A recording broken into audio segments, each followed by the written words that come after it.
এবার সম্মুখ সমরে পাকিস্তান আফগানিস্তান। সীমান্তে পাকিস্তানি সেনার সঙ্গে সরাসরি দ্বন্দ্বে জড়ালো তালেবানরা। গত সপ্তাহেই আফগানিস্তানে আকাশপথে হামলা চালায় পাকিস্তান। তারপর সপ্তাহ কাটতেই বদলা নিল তালেবানরা। তেহরিক ই তালেবান নামে পাকিস্তানের অন্দরে বেড়ে ওঠা জঙ্গি গোষ্ঠীর হামলায় প্রাণ গেল ১৬ জন সেনার। দুধকলা দিয়ে যে এতদিন কালসাপ পোষা হয়েছিল তা এবার হাড়ে হাড়ে টের পাচ্ছে পাকিস্তানি সেনাবাহিনী। নিজের দুষ্কর্মের ফল ভুগতে হচ্ছে পড়শি দেশকে। মুচকে হেসে ঝঞ্ঝা থেকে নিজেকে সরিয়ে রাখল নয়াদিল্লি। অবশ্য তালেবানিদের সঙ্গে পাকিস্তান যদি যুদ্ধ বাঁধায় তার প্রভাব এদেশেও পড়বে বলে মত গোয়েন্দাদের। তালেবানিদের উপর ক্রমাগত হামলা চালিয়ে যাচ্ছে পাকিস্তান। তলে তলে সীমান্তে বাড়ছে সেনাও।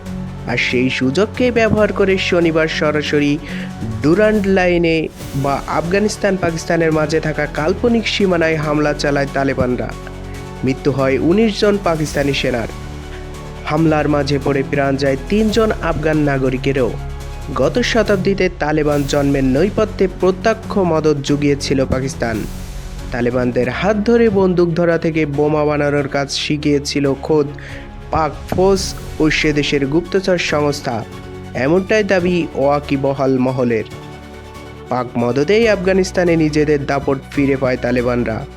এবার সেই জন্মদাতার প্রাণনাশে ময়দানে নেমেছে তারা। ফলত শিরের সংক্রান্তি পাকিস্তানের। কিন্তু কেন নিজের জন্মদাতাকেই খুন করতে চায় পাকিস্তান?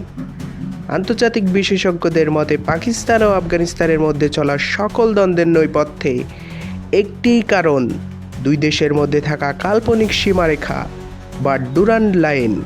পাশাপাশি পাক প্রদেশের মধ্যে থাকা খাইবার পাখতুনখোয়াকেও নিজেদের এলাকা বলে দাবি করেন আফগানিস্তানের বর্তমান শাসক গোষ্ঠী তালেবানরা।